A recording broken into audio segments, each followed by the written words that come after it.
Salut à tous, la team OL, toi-même chaud pour Lyon Fan TV. Très très heureux les gars de vous retrouver pour une nouvelle vidéo. J'espère que vous allez bien en ce dimanche ensoleillé. Il y a eu de sacrés orages du côté de Lyon hier. C'était assez impressionnant. Et nous, on a commenté quand même, on a débriefé surtout ce dernier match de la saison entre l'OGC Nice et l'Olympique Lyonnais. On a été encore une fois extrêmement déçus, les amis. En tout cas, merci beaucoup. Au nom de toute l'équipe de Lyon Fan TV, on vous remercie de nous avoir suivis extrêmement nombreux cette saison. Une saison douloureuse, vraiment sur le plan du supportariat. On n'espère pas revivre ce genre de saison absolument dégueulasse.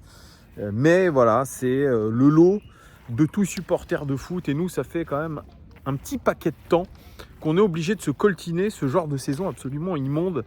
Et voilà, merci à vous en tout cas. Et merci à tous ceux qui se sont abonnés récemment. On a dépassé largement les 16 000 abonnés sur cette chaîne. C'est absolument énorme. Merci à vous. Vous allez évidemment nous suivre pendant tout le mois de juin, pendant tout l'été, pour les nouvelles aventures de notre club, parce que le club a été racheté, vous le savez, parce qu'il va y avoir un mercato assez important, parce qu'il va y avoir des changements, des nominations dans le board lyonnais, dans la direction sportive. Donc on sera en charge de toute cette actualité. Je vous ferai des vidéos très régulièrement. Donc voilà, pour ceux qui ne sont pas abonnés, abonnez-vous. Mettez un like sur cette vidéo, c'est très important aussi les amis pour le référencement de cette chaîne. Et merci encore une nouvelle fois à tous. Vous êtes sur la dernière vidéo des 5 choses que nous avons apprises de ce match, du dernier match de la saison de l'Olympique Lyonnais, perdu 3-1 du côté de l'OGC Nice qui vient de perdre Didier Digard puisqu'il ne sera probablement pas prolongé dans son aventure niçoise. Et puis, comme vous avez vu, l'ami Karim Benzema qui finit son aventure aussi du côté du Real Madrid. Il va signer probablement en Arabie Saoudite pour 200 millions par saison. C'est absolument faramineux pour le ballon d'or du peuple, nous disait-il, et qu'il ne fallait pas croire ce qu'il y avait sur Internet il y a même pas 2 jours. Voilà, je m'arrêterai ici. Allez, première chose que nous avons apprise de ce dernier match de la saison, de ce piteux match, l'OL termine une saison catastrophique en termes d'ambition. Oui, on termine une saison catastrophique à la 7e place. La 6e aurait pu apparemment être qualificative pour la Conference League, parce que tout dépendra de je crois, ce que l'UEFA va décider pour le statut de Toulouse. L'OL aurait pu aller en Conference League de la plus moche des manières, en finissant 6e. Eh bien non, on a décidé d'être minable jusqu'au bout, et donc de ne même pas aller sur cette 6e place, alors que Monaco s'est écroulé, et que le fameux Rennes de Bruno Genesio, que nous avions tapé un jour de Pâques, il n'y a pas si longtemps que ça, qui était aussi sur une forme de dégringolada, eh bien, voilà, Lille aussi s'est écroulé. Eh bien, nous, on a décidé de ne pas faire mieux que ce qu'on a fait précédemment. Donc, c'est absolument pathétique de la part de l'OL en termes d'ambition. Quand on finit 7e de Ligue 1, c'est qu'on n'a pas d'ambition. Parce que le 2e budget de France est un effectif quand même...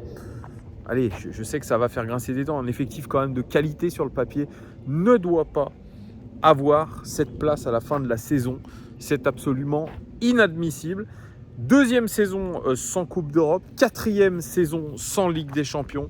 C'est aussi inadmissible en termes d'ambition. Je mets aussi dans la balance la Coupe de France, la non-qualification pour la finale de Coupe de France, qui restera vraiment comme un très mauvais souvenir de cette saison. C'est une saison à mettre aux oubliettes, comme beaucoup de saisons que nous avons vécues dernièrement. J'espère que l'OL retrouvera des ambitions.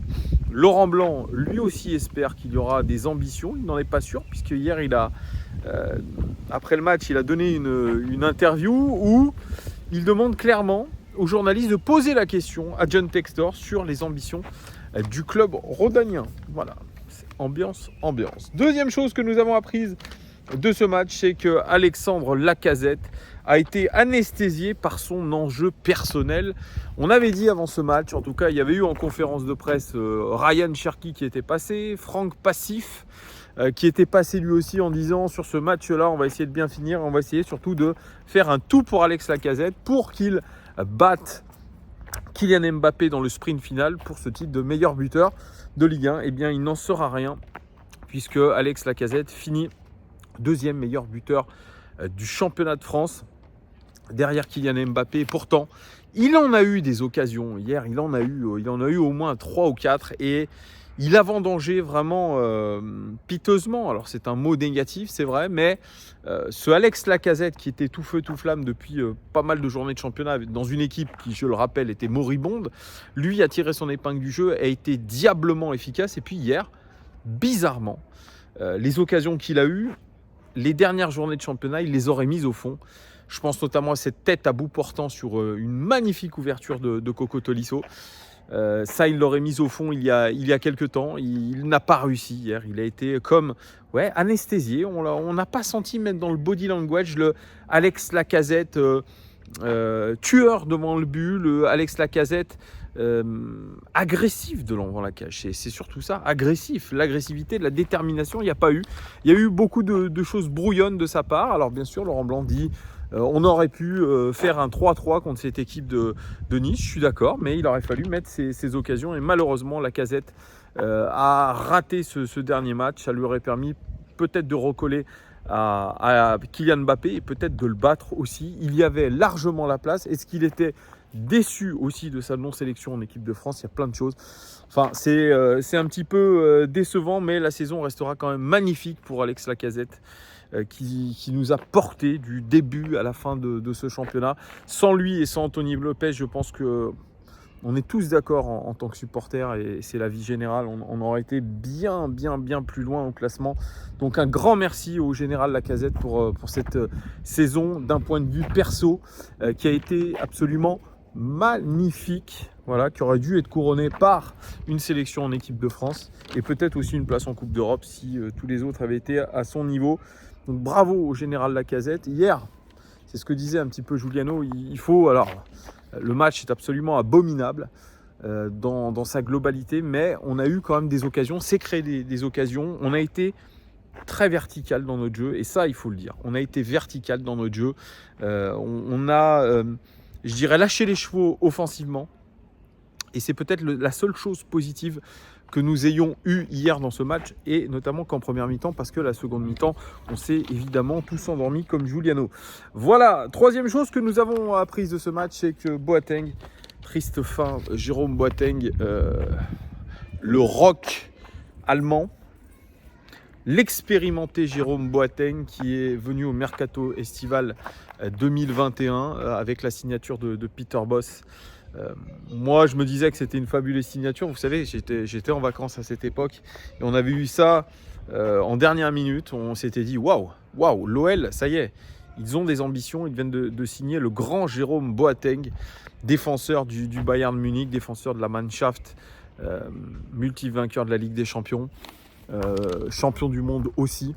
On s'était dit, ça, franchement, c'est top. Et puis, on a vu rapidement Jérôme Boateng dépasser physiquement, mentalement aussi, incapable de s'adapter, et puis aussi des déboires judiciaires avec une lourde condamnation pour des violences conjugales.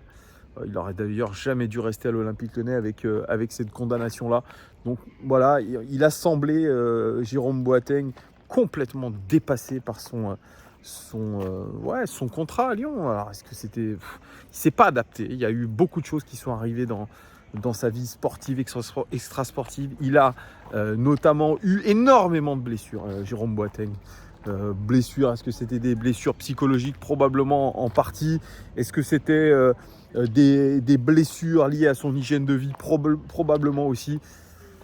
Voilà, Jérôme Boateng, il a finalement jamais eu la confiance de ses différents coachs, même si Laurent Blanc a essayé de le relancer à un moment, mais voilà, terrassé par des blessures physiques et mentales, eh bien, on a vu un Jérôme Boateng absolument détestable sur le terrain. Et là, il avait l'occasion de se montrer pour ses 2 dernières sorties. Il y a eu cette sortie face à Reims, puisqu'il a profité de l'absence de Diomandé et de Lovren. Il n'avait pas été si dégueulasse que ça contre Reims la semaine dernière. Pas incroyable, mais en tout cas assez normal dans son rôle, je dirais, de leader de défense. Et puis hier, il a été absolument catastrophique, mais vraiment catastrophique. Vraiment, ça a été un match moisi-mort, noté 1/10 par l'équipe hier, sorti à la mi-temps. Entre son but contre son camp, où il ne regarde pas bien le placement d'Anthony Lopez, le deuxième but qu'on encaisse de Terem Moffi, il est absolument aux abonnés absents, les relais sont catastrophiques, les dégagements sont dans les tribunes. Bref, triste fin pour le joueur le mieux payé de l'Olympique Lyonnais sur ces 2 dernières saisons. Enfin, mieux payé, celui qui est au-dessus de ça, c'est encore Lacazette qui touche à peu près 1 million d'euros par mois avec les primes compris. Mais en tout cas, Boateng, lui, il avait un salaire de ministre. Et c'est le moins qu'on puisse dire, un salaire Champions League. Et il ne nous a rien apporté. 35 matchs, 35 petits matchs joués avec l'Olympique Lyonnais. Et vous pensez qu'il n'en a pas joué une grande majorité en tant que titulaire. C'est un véritable échec, un véritable flop. Mettez le mot que vous voulez. 4e chose que nous avons apprise de ce match, c'est que Laurent Blanc est désabusé et il n'a surtout pas su inverser la tendance cette saison.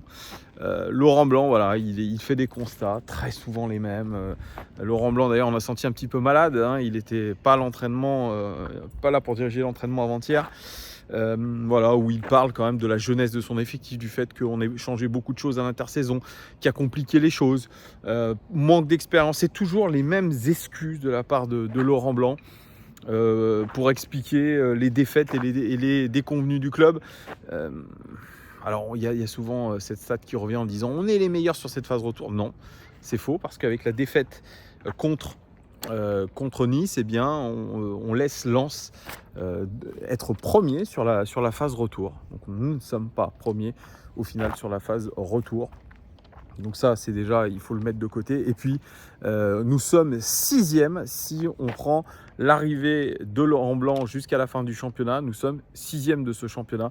Donc, il n'a pas su inverser la tendance. Il a raté les matchs clés, Laurent Blanc. Il n'a pas dérogé à la règle avec des défaites quand même absolument abominables, que ce soit à domicile ou que ce soit aussi dernièrement contre Clermont.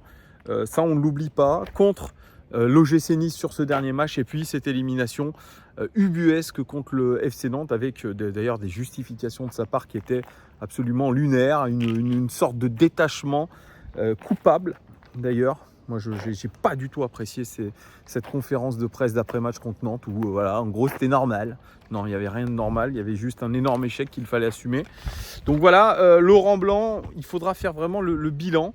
Il semble avoir été confirmé par John Textor au poste d'entraîneur, mais je pense qu'on ne lui laissera pas beaucoup de crédit et que s'il commence mal son championnat, il devrait être licencié très très rapidement. Peut-être que de lui-même, il va partir selon ce qu'il va se passer au mercato. On peut l'imaginer aussi, mais en tout cas, Laurent Blanc, ça n'aura pas été une réussite. Ce n'est que mon avis personnel, mais on aura de quoi en rediscuter.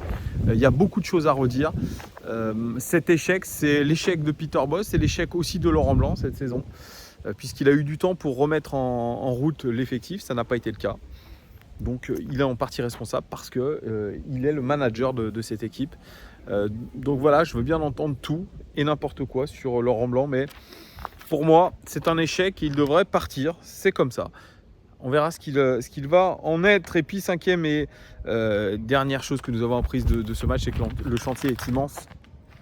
Que ce soit en interne, que ce soit dans le sportif, il va falloir changer beaucoup de choses. Il va falloir gérer un mercato qui s'annonce compliqué. Il va falloir remobiliser les joueurs présents et qui vont rester. Il va falloir trouver des leviers. Le chantier est absolument colossal. L'OL n'a plus de temps à perdre. Il faut retrouver absolument la Ligue des Champions, ou en tout cas minimum la Ligue Europa pour pouvoir repartir de l'avant. Les pertes sont énormes. Les joueurs, eh bien, semblent pour certains être en fin de cycle. Il va y avoir toute la gestion du mercato à faire, reconstruire une équipe, essayer d'avoir un projet de jeu, avoir des ambitions, essayer de gommer les énormes erreurs que nous avons faites cette saison. Bref, j'aimerais pas être à la place de nos dirigeants actuels parce que ça va être très dur. Mais pour nous, en tant que supporters, ça va être aussi passionnant, toute cette actualité autour de l'Olympique Lyonnais. Merci en tout cas les gones de votre fidélité. Dites-moi si vous êtes d'accord avec mes 5 points ou pas. Et je vous dis à très vite. Bonne fin de week-end, bon début de semaine. Ciao.